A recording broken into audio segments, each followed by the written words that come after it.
I didn't realize my husband had been listening to everything for days, until he opened his eyes just after midnight and whispered 4 sentences that destroyed his entire family. He told me not to eat the food waiting in the refrigerator, not to touch the sleeping pills his mother had left for me, not to sign the black caregiver log beside his bed. Then he squeezed my hand and told me the most terrifying thing I had ever heard. They didn't leave you here to save me. They left you here so everyone would believe you killed me. My name is Elowyn Mercer. I'm a forensic accountant from Chicago, and until that night, I thought my biggest mistake was marrying into the powerful Vale family. I had no idea I was already living inside a plan that needed my signature far more than it needed my husband alive. Chapter 1. The night he opened his eyes. The black SUV rolled through the iron gates just after 10 that night, carrying Malcolm Celestine Roderick and Bennett Vale toward O'Hare. Their flight to Melbourne would leave before midnight, assuming the winter weather held. I stood in the front hall and watched the taillights disappear between the bare trees. Celestine had left a small amber bottle on the kitchen counter before she walked out. She had pressed it toward me with both hands and told me I needed real sleep if I expected to care for Gideon properly. I had asked whether Dr. Conrad Weller had prescribed it. She had smiled as though I were being difficult. "He knows how exhausted you are," she said. "1 tablet at night. Do not make everything harder than it needs to be." Malcolm had given me his own list of instructions. I was not to move Gideon from the house. I was not to bring in another physician. I was not to enter his study or the records room. If Gideon's condition changed, I was to call Dr. Weller before I called anyone else. Then Roderick had placed the black care log beside Gideon's bed and tapped the cover with 2 fingers. Every page needed my signature. Every medication, every meal, every change in Gideon's breathing or pulse had to be documented under my name as primary caregiver. Bennett had been the last one out the door. He paused beside me without meeting my eyes. "If something feels wrong," he murmured, "do not assume every paper in this house was signed by Gideon." Before I could ask what he meant, Roderick called his name from the driveway. Now the house was almost silent. Gideon lay in a medical bed where Celestine's formal living room furniture had been pushed aside. A monitor glowed beside him. A locked medication cabinet stood near the fireplace. A security camera blinked from the upper corner of the ceiling. Mari Holt sat in a chair beside the black care log, finishing the evening notes before going downstairs to rest. The refrigerator was full of meals Celestine had prepared and labeled for me. The amber bottle remained untouched on the counter. Just before midnight, I pulled my chair closer to Gideon and rested my hand beside his. For days, his face had seemed trapped behind a wall I could not reach. Then, I heard my name. It was barely more than air. I leaned closer. Gideon's eyes were open. They were not empty. They were frightened. His gaze shifted toward the camera. "Do not call anyone," he whispered. My hand flew toward my phone. He tightened 1 finger around mine. "Do not eat what they left." His breathing became shallow. "Do not take my mother's pills." I bent so close that my hair brushed his cheek. "And do not sign that book." I wanted to cry, to hold him, to call an ambulance and demand that someone take us out of that house. Gideon used the last of his strength to form 1 more sentence. "They did not leave you here to care for me. They left you here to take the blame if I die." 10 days earlier, I still believed the worst thing the Vale family could do was make a person feel small. The family dinner on December 18th had begun like every polished Vale gathering I had attended during 7 years of marriage. The limestone house in Winnetka was warm, expensive, and perfectly arranged. Celestine had chosen the flowers. Malcolm had selected the wine. Everyone had a place at the table, though some places carried more weight than others. I was 36 and worked as a senior forensic accountant for Midlake Medical Distribution in downtown Chicago. My job was to notice when numbers told a different story from the people presenting them. The Vale family had always considered that skill useful, until I applied it to them. Gideon was 39, and the youngest of Malcolm and Celestine's 3 sons. He had refused a place in his father's real estate business and built Vale Industrial Cooling from the ground up instead. His company maintained refrigeration systems for food warehouses, agricultural storage facilities, and commercial distribution centers around Chicago. 16 people depended on him for their paychecks. Malcolm called it a repair business. Roderick called it Gideon's little shop. Gideon called every employee by name and knew which of them had children mortgages or a parent recovering from surgery. That difference explained more about the brothers than any family photograph ever could. Roderick, 46, ran Vale Lux Imports and wore success as if he had invented it. Bennett, 42, served as his chief financial officer and spent most family dinners smoothing over whatever tension Roderick created. That night, Roderick talked about a major shipment coming from Melbourne. Luxury skincare wellness products and imported home goods would arrive before the new year. Malcolm raised his glass and praised Roderick for understanding what it meant to protect the Vale name. Then Celestine turned toward Gideon. She asked whether his workshop belonged to him personally or to the LLC. She asked who could access the company accounts if he was unavailable. She asked whether his long-term service contracts could be transferred. Her voice was gentle. Her questions were not. Gideon set down his fork. The company pays wages, taxes, insurance, and operating costs, he said. There is not a pile of unused money sitting in an account. Celestine looked at me. A wife should understand her husband's paperwork, she said. Otherwise, outsiders may take advantage. I did not argue. I simply remembered the words she emphasized. Assets, signing authority, outsiders. The next evening, Celestine asked us to return to the house for what she called a family discussion. As I reached the porch, I heard Bennett speaking on the phone. He said the creditor would freeze the shipment unless they received collateral documents within 3 days. He mentioned $2.4 million. When he saw me, he ended the call. Inside Malcolm's study, the request became official. Vale Lux Imports needed a short-term bridge loan. Malcolm expected Gideon to help secure it. Gideon asked what the money was for. He asked how much debt the company truly carried. He asked why a creditor wanted assets from an unrelated business. Roderick leaned back and told him not to turn a family emergency into an interrogation. Gideon refused. 16 employees depend on that company, he said. I am not putting their jobs at risk to rescue a shipment I do not control. Malcolm's expression hardened. You speak to your own family as though we are strangers across a conference table. Because families should be more transparent, not less, Gideon said. Roderick looked at him for a long moment. Creditors do not care who owns an asset today, he said.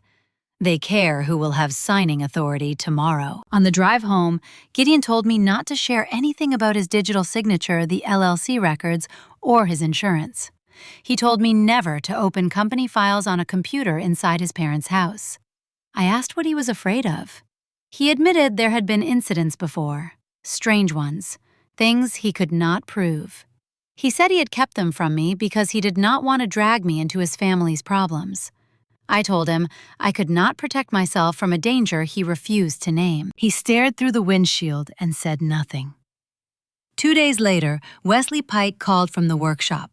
Someone had tried to access the company's asset files, LLC records, and electronic signature system from a network connected to Vale Lux Imports.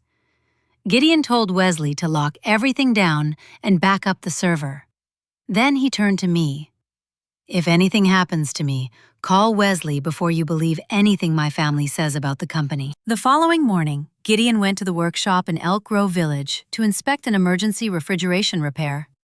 Wesley later told me that Dane Rusk Roderick's driver arrived around lunchtime, carrying a food container, a smoothie, and a card with Celestine's name on it. Gideon had not wanted the drink. Dane insisted Celestine had personally asked him to make sure Gideon finished it. 25 minutes later, Gideon became dizzy. He climbed the metal stairs toward the mezzanine, reached for the rail, and lost the strength in his hand. Wesley heard the railing shake, then the sound of Gideon's body striking the concrete below.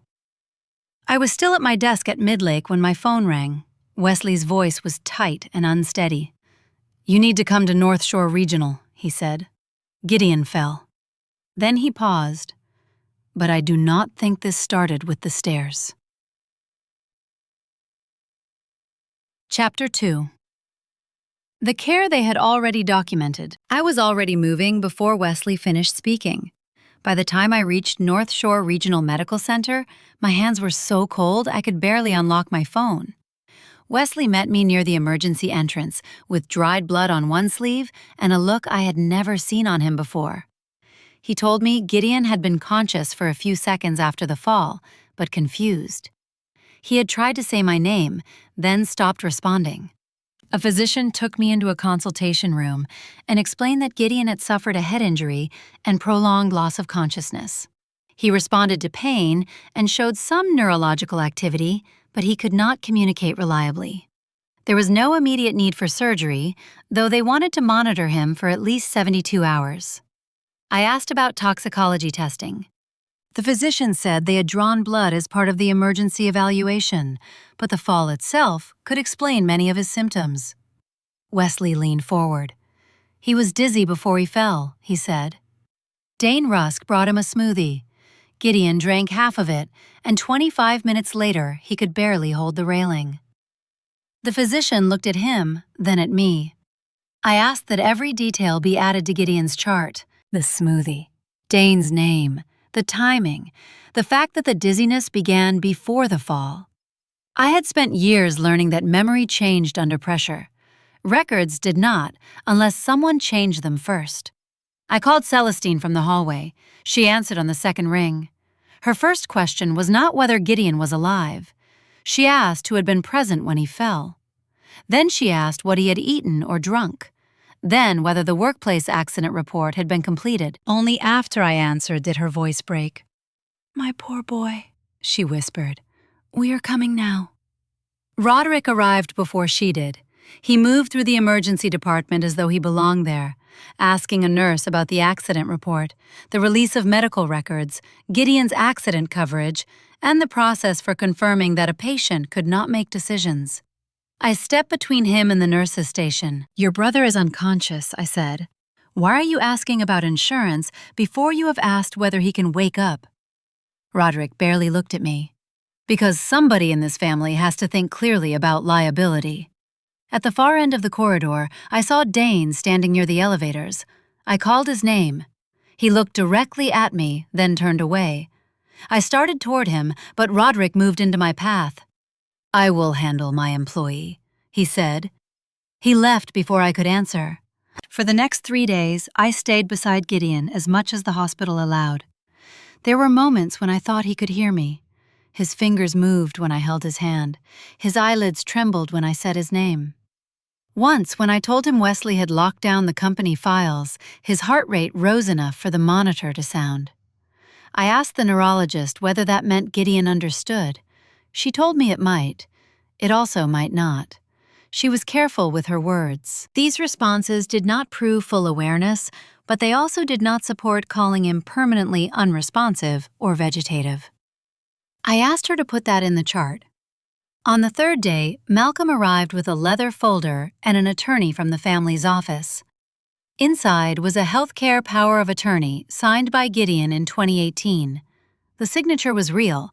I knew it immediately. Malcolm had authority to make medical decisions if Gideon could not make them himself. I felt something inside me crack. Not because Gideon had signed it.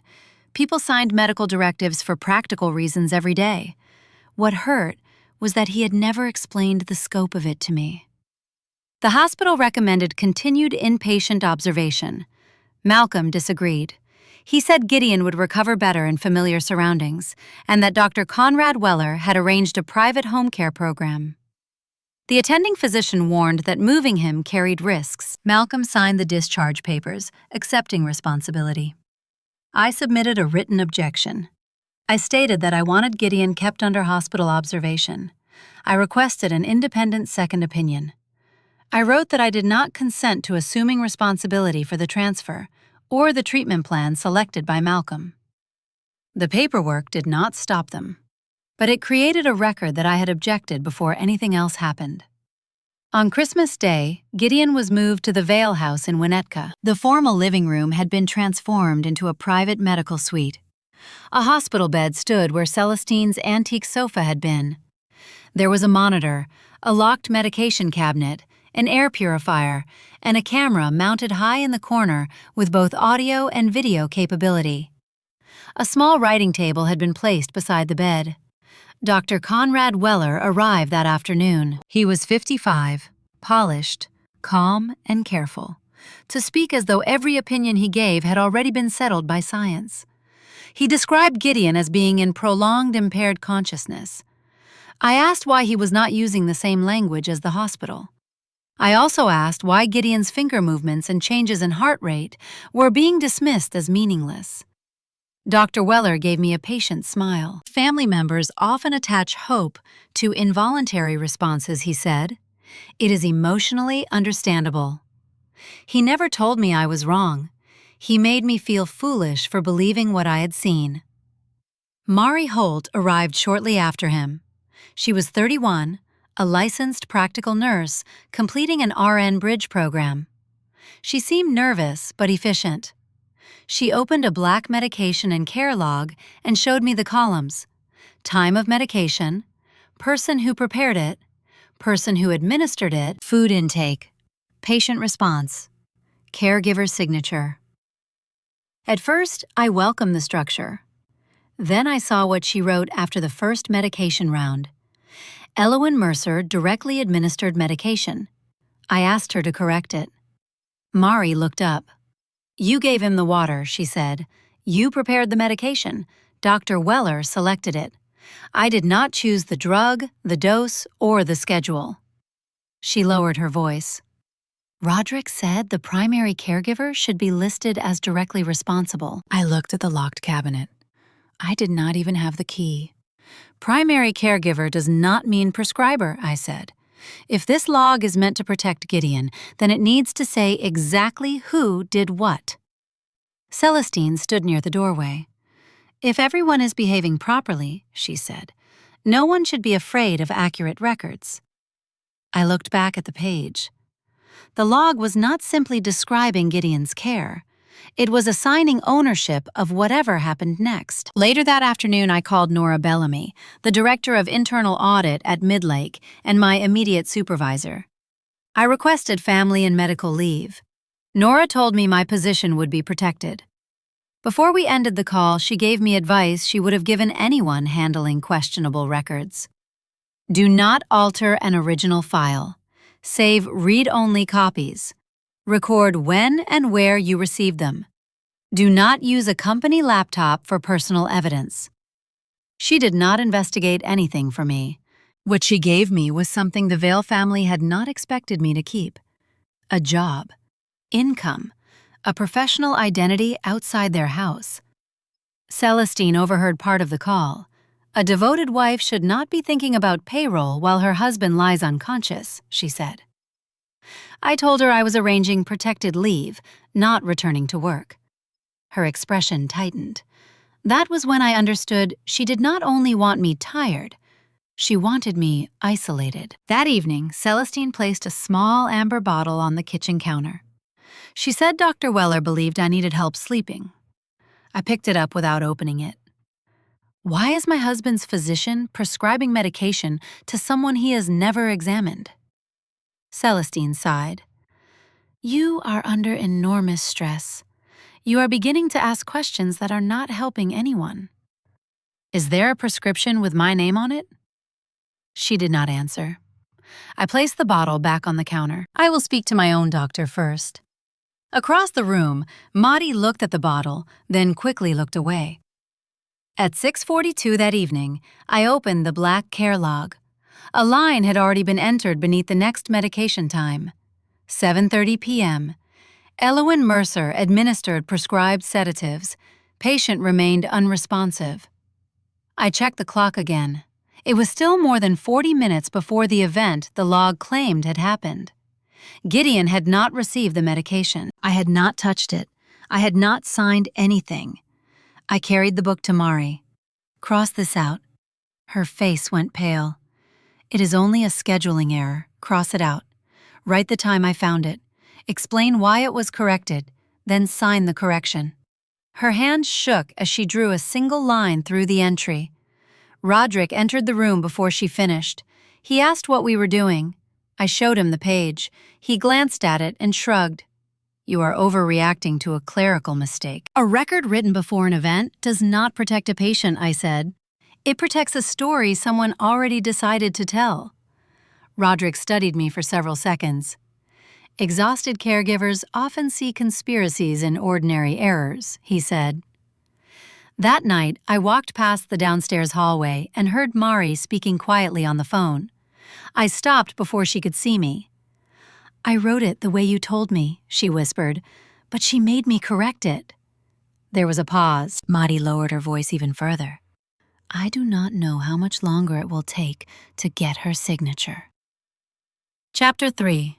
The Wife They Needed to Blame. I stayed in the hallway until Mari ended the call. Then I went back upstairs, closed the bedroom door, and began preserving everything I could. I photographed the page she had written in advance, the correction beneath it, and her signature beside the time. I photographed the amber bottle Celestine had left for me, the labels on Gideon's medication, and the small access panel listing who could view the security cameras. I did not alter a single file or touch the original entries. I saved read-only copies with timestamps, uploaded them to a private cloud account, and sent another set to my mother, Elowyn Mercer, in Fort Wayne. She called almost immediately. Elowyn, what exactly are you sending me? Documents I may need later. Are you safe? I looked through the doorway toward Gideon's bed. I don't know yet.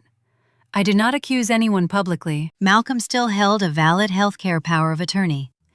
Gideon depended on the treatment plan Malcolm had approved. I did not know whether Mari was frightened, complicit, or both. I did not know how much Dr. Weller knew, or whether Roderick was directing everything himself. And I knew what would happen if I made an accusation before I could prove it. They would call me exhausted, emotional, unstable. Then they would use those words to keep me away from my own husband. Celestine began building that version of me before I ever challenged her.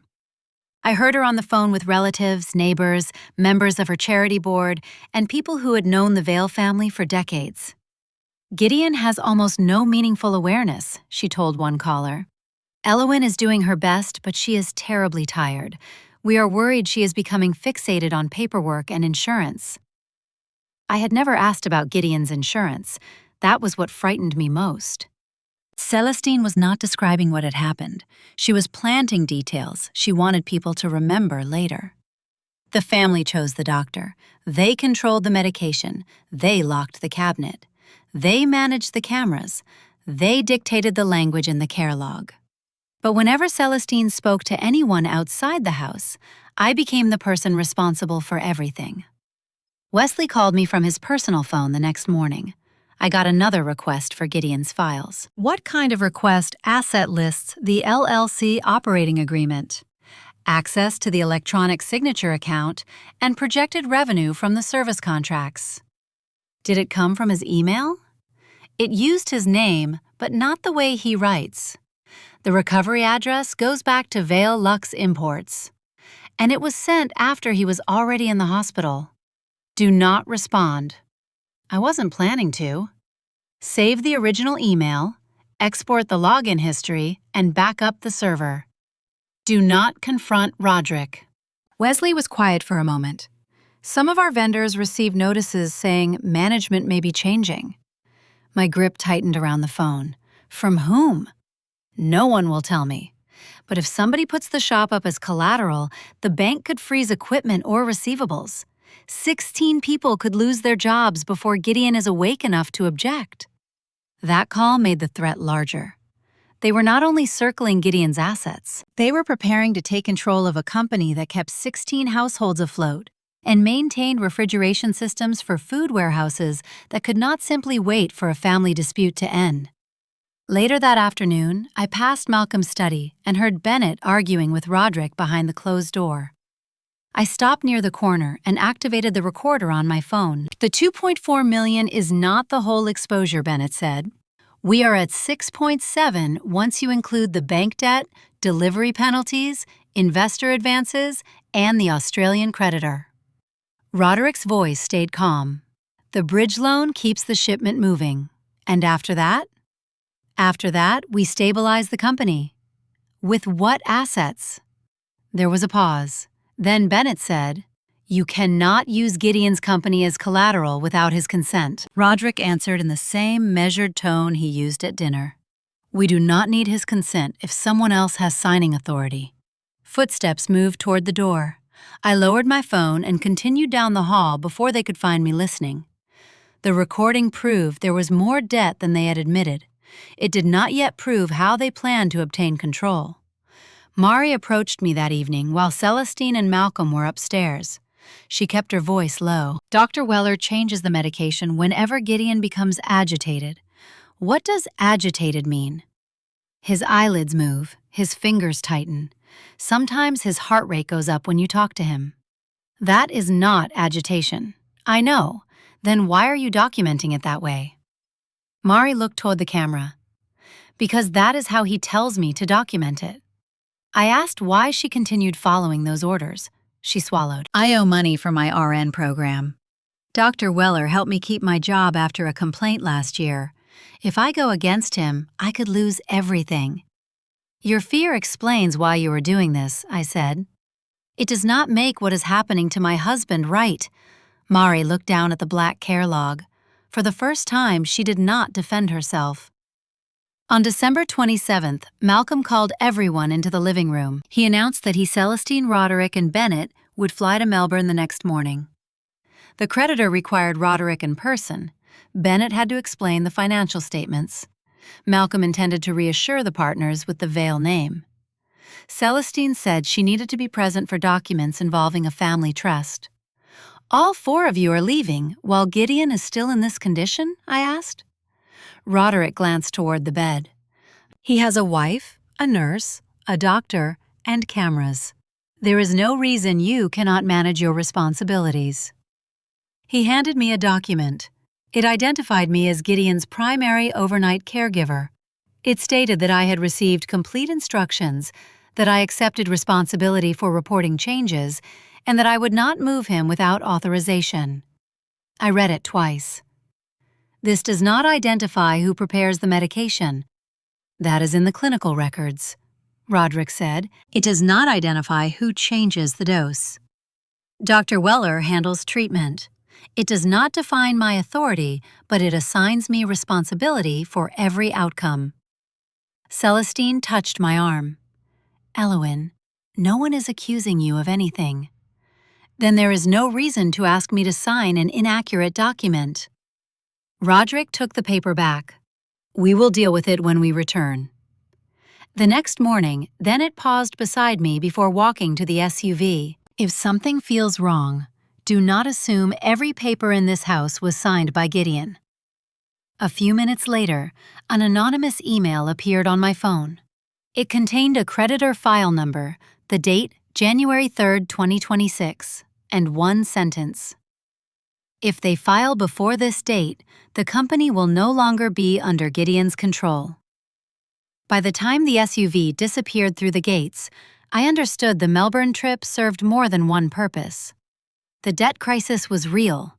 So was the alibi. If Gideon suffered a sudden complication, the entire Vale family would be thousands of miles away. The care log would show that I had been alone with him. The acknowledgement they wanted would show that I had accepted responsibility. And while I remained trapped in Winnetka, someone in Australia could submit documents in Gideon's name. Near midnight on December 28th, several hours after their flight left O'Hare, Gideon opened his eyes. He spoke in fragments while the air purifier covered the sound. I woke up at the hospital. My chest tightened. For how long? Seconds, sometimes longer. Why didn't anyone tell me? Every time I moved, Weller increased the medication. He told me he had heard Dr. Weller call deliberate responses involuntary. He had heard Celestine say I needed to become easier to manage. He knew the camera recorded sound, and he knew there was a blind spot near the library hall because the system had been installed years earlier. I reached for my phone. I'm calling 911. Gideon tightened his hand around mine. Not yet. I can stay awake long enough for them to assess me. You cannot stay here. Malcolm still has medical authority. If you move me without an independent evaluation, they will say you interfered with treatment. He was right, and I hated him for being right. We call a lawyer in the morning, I said. Not in 3 days, not after we collect something better. Tomorrow. He nodded. Then I asked the question he had avoided before the fall. What else happened? His eyes closed for several seconds before opening again. In 2022, his brakes had failed near Starved Rock. In 2023, gas had leaked into the workshop while he was working late. In 2024, he had become violently ill after dinner with one of Roderick's business associates. After each incident, someone in the family had asked about insurance company documents or emergency authority. Dr. Owen Keswick had evaluated him after one of those events and told him to preserve anything unusual. You knew this might be connected, I whispered. I suspected. And you let me keep walking into this house without telling me. I thought I was protecting you. No. You were protecting yourself from having to admit what your family might be capable of.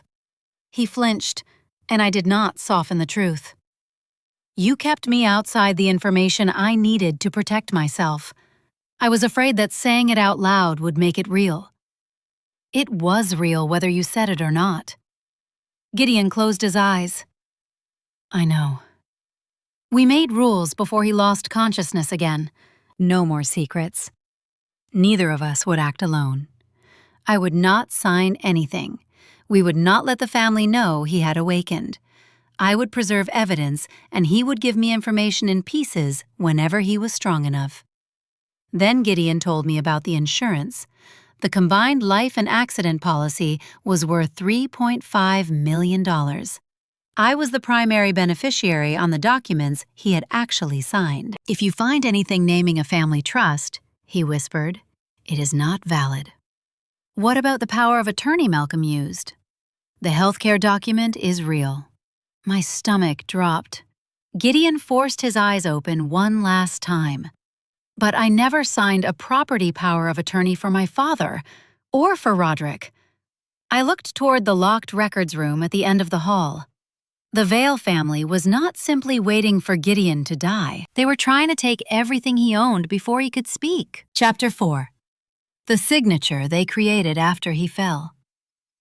At 6 the next morning, I called Elias Rowan from the blind spot near the library hall. Gideon had given me his name before drifting back into the drugged silence Dr. Weller kept calling treatment. Elias specialized in healthcare directives and business fraud, which sounded less like a coincidence with every minute I spent inside the Vale house. I gave him facts, not theories. I told him about the written objection at North Shore Regional, the care entry recorded before it happened, Marie's correction, the amber bottle. Celestine expected me to take Wesley's account of the smoothie and the attempts to access Gideon's electronic signature. Then I held the phone where Elias could see Gideon respond to my questions. Gideon, can you hear me? His fingers closed around mine. Do you know where you are? Winnetka, he whispered. Do you know who I am? Elowyn. That was enough for Elias to stop me from saying anything more over an unsecured line. I am not asking you to stay there and gather evidence while your husband is in danger, he said. His safety comes first. We need an independent medical assessment. We need to preserve what you already have, and we need to determine exactly what authority Malcolm possesses. I asked whether Malcolm could control the company through the medical document. No. A healthcare power of attorney concerns medical decisions. It does not give him authority over Vale Industrial Cooling. For that, they would need a valid property power of attorney, a court order, or a false document persuasive enough to reach a creditor before anyone challenges it. The last possibility was the one that kept me cold. Through Elias, I spoke with Dr. Owen Keswick later that morning. We moved Gideon's bed as far as we safely could toward the library hall. The air purifier covered our voices, and Marie remained downstairs. Dr. Keswick appeared on my phone screen and asked Gideon simple questions. His name, the date, where he was, what had happened at the workshop, whether he wanted Vale Industrial Cooling transferred or pledged. Gideon answered slowly, sometimes stopping to breathe between words. "I do not consent," he said. Dr. Keswick did not declare him legally competent from a video call. He was careful. "This is not a complete capacity evaluation," he told me, "but these are purposeful responses. They cannot reasonably be dismissed as random reflexes." He also sent Elias the report from 2022 when Gideon had been examined after the brake failure near Starved Rock.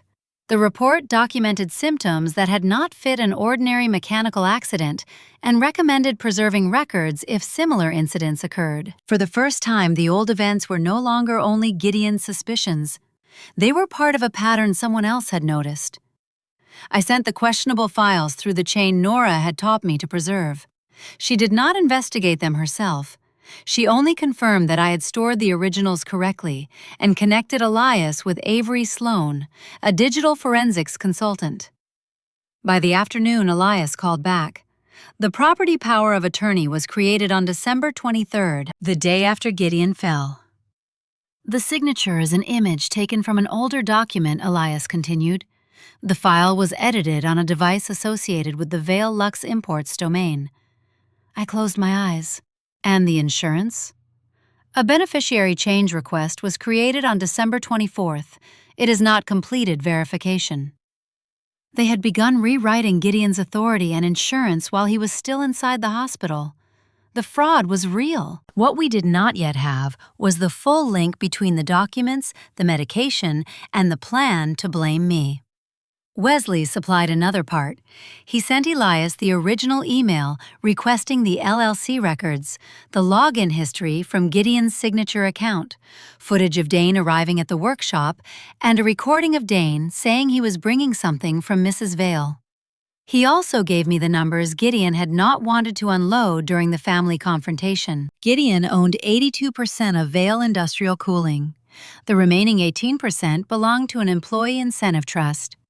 The workshop and equipment carried roughly $2.1 million in equity, with $640,000 still owed on machinery. The company expected around $1.3 million in contract revenue over the next 18 months. Roderick was not reaching for a small repair shop. He was reaching for the equity, the receivables, and the contracts that kept 16 employees working. Mari came to me that evening with both hands wrapped around a sealed medication vial. "This is listed as administered yesterday," she said. "It was never opened." She placed it beside a copy of the medication log. Then she showed me messages from Dr. Weller, instructing her to record Gideon as unresponsive, even after he had opened his eyes.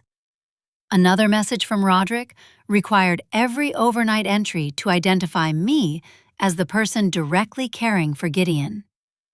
Marty's voice shook. "Celestine asks me every morning whether you took the sleeping pills. Why? She says she needs to know whether you are getting enough rest. That is not what I asked." Marty looked away. "I think they need the record to show that you were asleep." I told her Elias could help arrange a safe statement. "I cannot promise you will keep your license," I said. "I cannot promise there will be no consequences." "I know. You still wrote things that were not true." "I know that too." Her answer did not erase what she had done, but it was the first honest thing she had given me. That night, another anonymous message arrived. It contained the creditor schedule and an email from Roderick stating that the authority documents would be complete once medical incapacity had been confirmed. There was no signature, but I knew Bennett had sent it. He had warned me. He had also boarded the plane. He had known enough to fear what Roderick was doing, but not enough courage to stop it while Gideon could still protect himself. On the night of January 1st, the basement camera went dark. I heard metal scrape against the side door. Mari looked at me from across the living room. Did you disable it, No? A second sound came from below, wood cracking. I moved Gideon's bed as far into the library hall as the cables allowed, locked the interior door, and called 911. Mari stayed beside him while I watched the security feed from my phone. Dane entered the basement with another man. They searched the desk, opened cabinets, and moved toward the records room. They were looking for the laptop, the care log, and anything that linked Dane to the smoothie. Later, the investigators would learn that Roderick had told Dane the drink contained something to calm Gideon. After the fall, Roderick paid him more and threatened to make him responsible if anyone discovered what he had delivered. Dane did not know the entire insurance scheme. He knew enough to break into the house and try to erase his part. The two men fled before police arrived. They left behind a damaged lock fingerprints, footage of Dane's vehicle outside the gate, and an official police report that no one in the Vale family could rewrite. Elias forwarded the case to Tessa Ward, an investigator working with the State Financial Crimes Unit. After the officers left, Gideon's heart rhythm changed. He could not stay awake. His skin looked gray beneath the living room lights. "I am calling an ambulance," I said. "If Malcolm finds out I am awake, he will move me." "I am not watching you die to protect our evidence." I called Elias. "Call emergency services," he said immediately. "Safety first. Request an independent hospital and document every medication in the house." Before the ambulance arrived, Dr. Weller walked through the front door, carrying a new medication order. He said Gideon had been agitated and required a higher dose. "He has not been agitated," I said. "You are interfering with treatment. Show me the written order." His expression hardened. "I am the treating physician, and I am requesting a clinical explanation and an independent second opinion before anyone increases his medication. I will document your refusal." I met his eyes. "Document that I requested a second opinion and refused an unexplained dose increase." For the first time, Dr. Weller looked at me as though he understood I was no longer asking permission. Celestine called the next day from Melbourne. She knew the police had been at the house. She knew Madi had corrected records. She knew financial files had been copied and that I had still not signed the acknowledgement. "We are coming home early," she said. Roderick moved into view behind her. "Every document will be completed when we arrive. Gideon needs protection from unauthorized interference." After the call, Elias and Tessa explained what might happen next. The family could try to force my signature. They could move Gideon before Dr. Keswick examined him. They could submit the forged property power of attorney to the creditor before anyone formally challenged it. I was not going to face them alone. Tessa arranged for investigators to remain close to the property.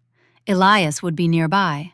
Dr. Keswick was prepared to conduct an in-person evaluation, and an independent medical team would be ready if Gideon needed immediate transfer. Mari agreed not to enter another false statement or administer a new medication. My role was simple. I would let the family see what they expected: a tired wife, a frightened caregiver, a woman ready to sign anything if it made the pressure stop. But before I signed, I would ask who prepared the medication, who changed the doses, who dictated the care log, who created the authority documents, and who benefited if Gideon never regained his voice. On the morning of January 4th, the black SUV returned through the iron gates. I placed the care log on the table and opened it to the entry written 48 minutes before it supposedly happened. Then I sat beside my husband and waited for the family who still believed he could not speak. Chapter 5. The signature they never got. The front door opened at 9:14 that morning. Celestine entered first and wrapped her arms around me before I could step back. Her perfume was familiar, soft, and expensive, the same scent she wore to charity dinners and hospital fundraisers. She asked whether I had slept, whether I had taken the medication she left, whether Gideon had opened his eyes, whether anyone had entered the house, whether Mari had documented every change. I kept my answers short. I had rested. I had followed the written care instructions. The police had already made a report about the break-in. Gideon remained quiet. Roderick walked past me without removing his coat. He checked the camera system, the locked records room, the table beside Gideon, and the laptop I had left where he expected to find it. Malcolm demanded to know why I had called the police without consulting him. He reminded me that he still held medical authority. I told him someone had forced open a door while Gideon was inside the house. He said I had allowed strangers to interfere with private family matters. Bennett stood near the windows and avoided looking at his younger brother. Dr. Weller arrived carrying a thick folder. Roderick placed it in front of me and said the documents would settle everything. They confirmed the care Gideon had received, released the family and Dr. Weller from liability, continued the home treatment plan, and acknowledged that Gideon could not make decisions. Buried near the end was language allowing an authorized representative to handle business continuity matters. The packet also stated that I had administered every overnight medication received, complete instructions, and accepted responsibility for reporting all changes. Another provision recognized a property power of attorney I knew Gideon had never signed. A final paragraph limited my right to pursue legal action against the people controlling his care. Roderick placed a pen beside my hand. I told him I would consider signing after everyone confirmed exactly what they had done. His mouth tightened. Celestine touched his arm. "Let her feel respected," she said. I turned to Dr. Weller. "Who prescribed Gideon's medication?" "I did." "Who changed the doses?" "I did, based on clinical need." "What symptoms justified those changes?" "Agitation, elevated heart rate, and involuntary movement." "Why was no independent neurological evaluation requested?" "Because one was not medically necessary." "Why was sleeping medication provided for me when I was never examined?" His expression shifted. It was offered as a practical courtesy. I looked at Mari. "Were you allowed to change Gideon's medication?" "No." "Did you decide when the doses increased?" "No." I asked Celestine, who had ordered photographs of me feeding Gideon and holding water to his mouth. She said the photographs created transparency. I asked Roderick, who had instructed Mari to identify me as the person directly administering medication. He said it was standard liability procedure. Their answers built the structure more clearly than any accusation could have.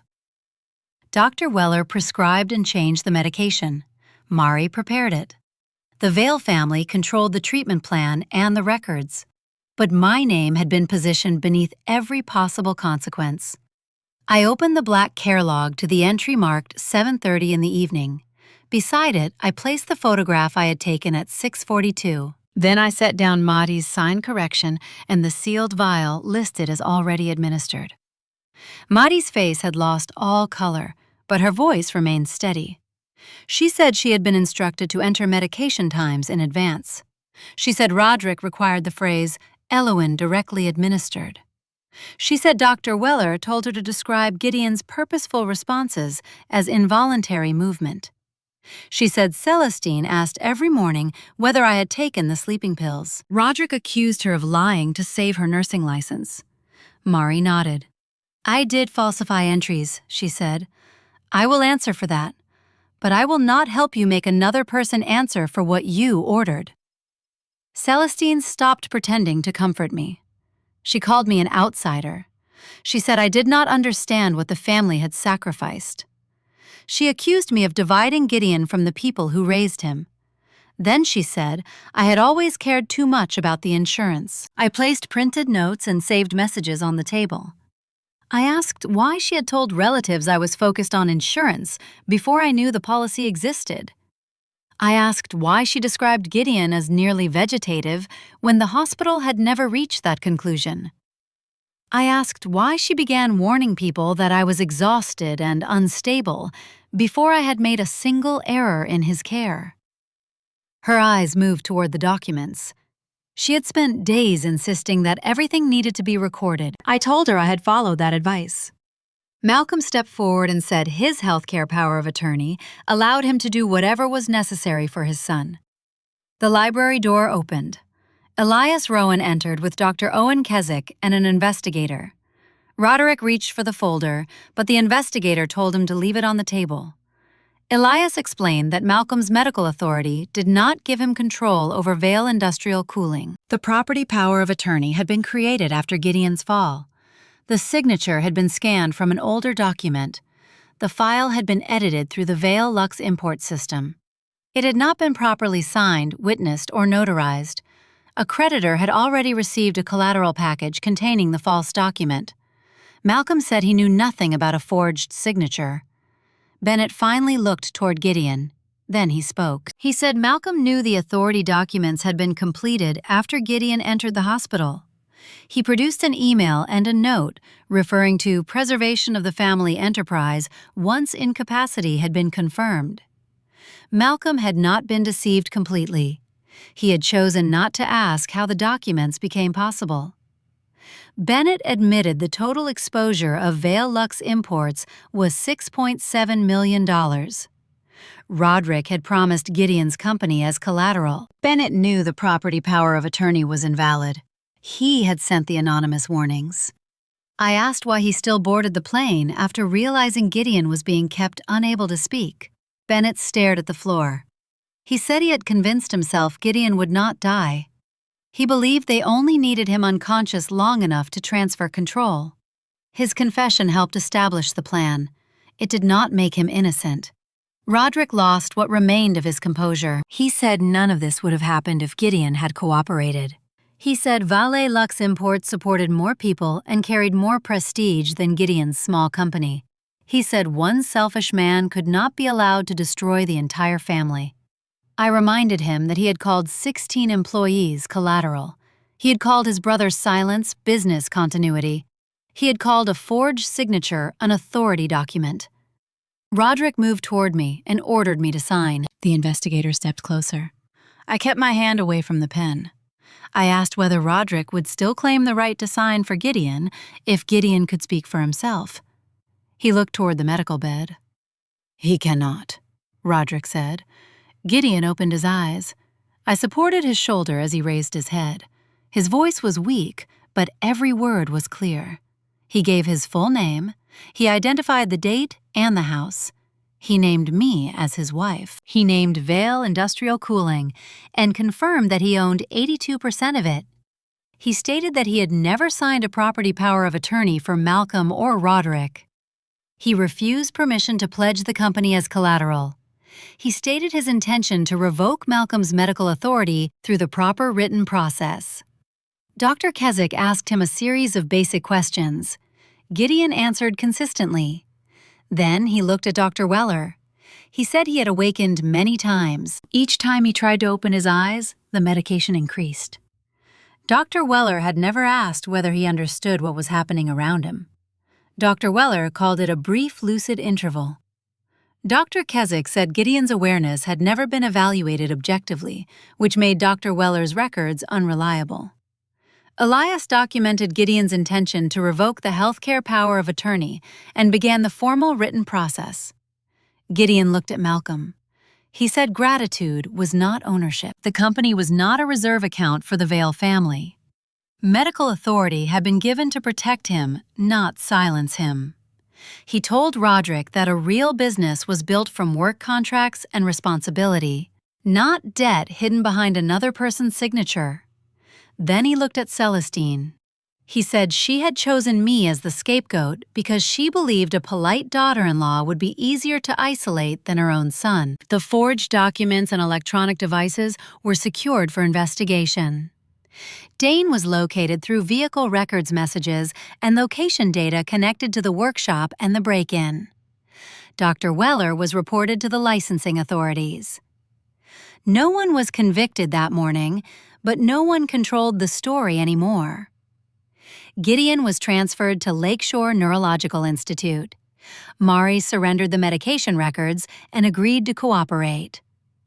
I never signed the packet. 5 months later, Gideon was still in physical therapy. He had never been vegetative. His final evaluation identified a head injury complicated by inappropriate sedation. He still had days when standing made him dizzy and conversation exhausted him. Recovery was not miraculous. It was slow, frustrating, and real. I returned to Midlake Medical Distribution and kept my financial independence. Vale Industrial Cooling remained under Gideon's ownership. Wesley managed daily operations while he recovered. The workshop stayed open, and all 16 employees kept their jobs. Roderick faced criminal and civil investigations. His own emails became evidence against him. Vale Lux Imports lost the Melbourne shipment and entered supervised restructuring. Malcolm lost medical authority and all access to Gideon's company. Celestine's calls and messages proved that she had prepared the story blaming me before anything happened. Bennett cooperated, lost his position as CFO, and still faced financial and legal consequences. Gideon was not ready to forgive him. Mari's license was temporarily suspended while she cooperated with the professional review. Dr. Weller was suspended during the investigation into falsified records, conflict of interest, and improper treatment. Gideon and I moved into a small townhouse in Oak Park. We never returned to the Vale House. At our new kitchen table, we read every line of the new healthcare directive and property power of attorney together. No one received authority without both of us understanding it. Gideon admitted that he had once confused secrecy with protection. I told him I understood why he had been afraid, but fear could never again decide what I was allowed to know about our safety, our finances, or our marriage.